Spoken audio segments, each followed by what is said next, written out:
Boa tarde, meu nome é Catarina Ribeiro, ela é Isadora Pessoa. Nós vamos fazer um trabalho da disciplina de Português 8. A proposta é criar um jogo baseado em um texto, que no caso o texto é sobre interpretação. Bom, boa tarde, boa noite, o horário que vocês estiverem vendo isso. Esse jogo se chama Interpretando, pelo menos momentaneamente, e é uma proposta de um jogo de interpretação de texto feito de forma por grupos. Então, a nossa proposta é que a sala seja dividida em 4 grupos. A quantidade de integrantes no grupo não vai ser um grande problema, uma vez que esse jogo é baseado em dinâmicas de troca de experiência, de trocas de informações e de leituras. Então, quanto maior for o número de integrantes do grupo, mais rica pode ficar essa discussão gerada internamente. E é um jogo voltado para uma dinâmica de obtenção ou perda de fichas. Essas fichas formarão um placar para os grupos, e esse placar vai ser o que vai definir quem vence ou quem perde. É claro que o planejado aqui é que o incentivo aos alunos, além de um modo de interpretação que valorize as experiências que ele tem de outras leituras, que valorize a forma como ele consegue enxergar o texto e os seus subtextos, também o coloque em diálogo com as impressões de outras pessoas, fazendo com que ele possa dialogar, com que ele possa pensar outras formas de ver o texto.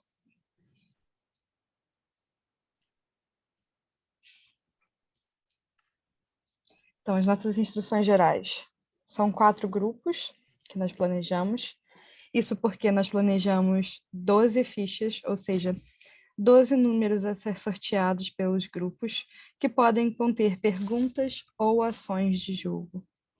E cada grupo vai começar esse jogo tendo 3 fichas, ou seja, 3 pontuaçõezinhas para serem somadas ou diminuídas no final desse ranking. E esse jogo, é claro, é formado por 3 etapas, sendo a primeira a leitura do texto base. Quando a gente pensou nesse jogo, o ideal é que a leitura desse texto fosse um texto narrativo, mas depois a gente foi adaptando para que pudéssemos usar outros modelos de texto e aí a gente pudesse valorizar também outros gêneros literários. E ele é composto por 2 rodadas, a rodada de fogo e a rodada de fichas. Até então, essa explicação que a gente tem feito é uma explicação mais voltada para o professor, e agora a gente vai voltar uma explicação um pouco para os alunos, e que também pode ser dada para o professor. Então, o planejamento tem que ser dividido em 2 momentos. Esse primeiro momento para o professor é uma explicação de como funciona isso do ponto de vista pedagógico, e o segundo momento, que será gravado em um vídeo distinto, será um vídeo que pode ser usado tanto para os professores quanto para os alunos. Do ponto de vista pedagógico, as perguntas são baseadas na primeira parte do texto base do professor Maurício, contemplando a cria. A partir desse momento, cada grupo deve responder em ordem as seguintes perguntas sobre o texto lido, que, como dito, pode ser de qualquer gênero: o que, onde, quando, quem e por quê. Esses diferentes aspectos serão sorteados a partir do momento em que, nessa rodada, estará um dos números das fichas. Então, o aluno que sortear terá direito a escolher o aspecto que vai responder, a apontar o próximo grupo e o aspecto que esse grupo deverá responder. E assim sucessivamente, até que todos os grupos tenham respondido aspectos indicados pelo anterior. Para que as respostas sejam validadas, e isso é a parte que mais nos chamou a atenção e é uma parte que a gente tentou valorizar quando pensando nesse jogo, a resposta só ganhou validação a partir do momento que todos da sala concordam com ela, ou que a grande maioria concorde. Isso faz com que os alunos engajem não somente naquilo que é a opinião deles, mas também desenvolvam uma capacidade argumentativa boa o suficiente para fazer com que seus colegas possam concordar e colaborar com essa atividade, de forma que eles consigam obter as fichas. E as perguntas, todas as fichas que nós selecionamos, eu vou tentar falar um pouquinho sobre elas nesse momento, mais voltado para o professor, de forma que a gente possa justificar as escolhas. e aí depois a gente passa para aspectos gamificados.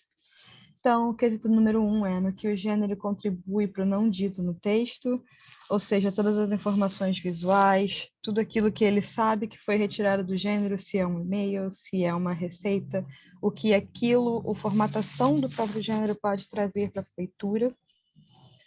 O número 2, e a gente tem aqui alguns números que são voltados para isso, são números voltados para ações do jogo.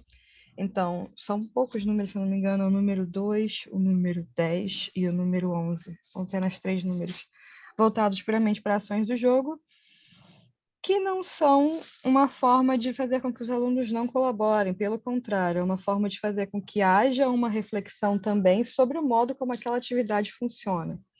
Então, a gente está trabalhando com níveis diferentes. A gente está trabalhando com a leitura, a gente está trabalhando com uma reflexão sobre a leitura e com uma reflexão sobre a atividade sendo proposta para a leitura.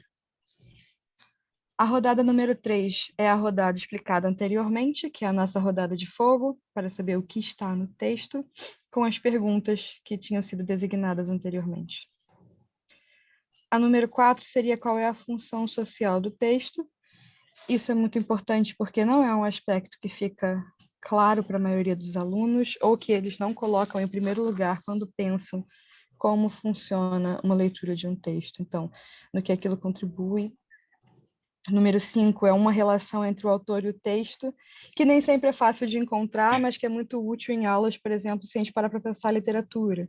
O que um texto como Mineirinho diz sobre Clarice Lispector, como Clarice e Mineirinho estão juntos nessa leitura, como Pedro Bial e o uso filtro solar estão juntos. Então, a gente fala um pouquinho de uma tradição literária, sobre como aquele autor está localizado para aquele texto, se é um texto típico ou não, e assim a gente acaba interagindo com outras matérias, não somente a língua portuguesa enquanto gramática explícita, mas também redação, literatura, história. O número 6, cite algo que te lembra esse texto e justifique. Nossa proposta também buscava pensar em um aspecto mais afetivo da educação. E aí a gente retoma um pouquinho o Paulo Freire e a Bell Hooks, que sempre lembram a gente de que educação é feita a partir dos afetos, é uma política dos afetos também. E buscar com que os alunos tenham essa percepção de que a leitura não é somente aquilo que o professor propõe, a leitura não é aquilo que a escola obriga eles a fazer, mas também aquilo que vai modificá-los, aquilo que vai fazer algum sentido para a vida deles. A número 7, você tem 20 segundos para resumir esse texto. Se conseguir, ganhe 2 fichas, se não, doe uma ficha para o grupo que conseguir fazê-lo. É claro que essa é provavelmente uma dos quesitos mais difíceis, porque requer capacidade de síntese. E capacidade de síntese é algo muito complicado para a maioria de nós, inclusive na faculdade de letras. A maioria dos Esse professores... quesito, inclusive, eu acho que ele pode ser adaptado um pouco dependendo do texto. Porque alguns textos vão pedir 20 segundos para alguns textos serão muitos segundos, mas para outros, por exemplo, uma tirinha é tempo até demais. Então, acho que é legal, quando o professor for fazer, adaptar esse tempo de acordo com o texto que estiver sendo usado. Sempre com essa coisa da síntese em foco. Exato. E as próprias perguntas aqui podem ser modificadas. A gente deu sugestões de perguntas a partir do qual o professor deve se sentir confortável, dependendo do texto que for trabalhar. Essa é uma sugestão que vai funcionar de forma mais generalizada para diversos gêneros textuais, não apenas para um gênero específico que tenhamos trabalhando. O quesito número 8 também é um quesito muito afetivo. Se você fosse escolher uma música tema para esse texto, qual seria e por quê? E esse é um quesito de intertexto claro. A partir do momento que a gente sabe que as leituras a partir das músicas são leituras muito afetivas para os alunos que conhecem uma grande carga de funk, MPB, samba, músicas que dialogam muito com a nossa realidade brasileira, também podem dialogar com os textos citados. Acaba sendo uma pergunta interessante para que a gente consiga pensar outros intertextos para além da nossa expectativa de alta literatura. O 9 é: que outro texto você leu desse mesmo gênero que faz com que a gente pense uma busca, que o aluno consiga catalogar tudo aquilo que ele já leu, tudo aquilo que ele já foi exposto até então, e consiga diferenciar um pouco essa questão dos gêneros, que acaba sendo uma questão que fica, às vezes, deixada de lado no nosso ensino. A 10 e a 11, como a gente já tinha falado, são questões do próprio game, são apenas para poder dar uma agilizada. E a número 12 é de que gênero é o texto. É uma questão explícita de gênero. Nem sempre fica uma questão muito fácil para o aluno, às vezes é algo que requer um pensamento maior. E pela própria natureza dessas questões, eu acho que fica mais evidente o porquê a gente poder trabalhar com grandes grupos e isso não ser um problema, porque são grandes discussões que a gente está querendo levantar. No fim, o nosso objetivo com esse jogo é que ele seja uma aula junto com a leitura de um texto, que todos possam colaborar, um método de engajar os alunos sem que eles se sintam obrigados àquela pressão que o professor coloca com qual é a opinião de vocês sobre isso, que muitas das vezes faz com que os alunos fiquem bloqueados em relação ao texto, por acharem que não estão dando a opinião certa. Então, a gente tentou buscar caminhos de mostrar que cada leitura deles é, sim, uma leitura válida, e que a leitura não é validada por nós, é validada pelos colegas deles e pela forma como eles apresentam os argumentos. Então, essa foi a parte que a gente deixou para explicar para vocês, professores, e agora nós vamos partir para a segunda fase, que é a explicação do jogo em si. Até já!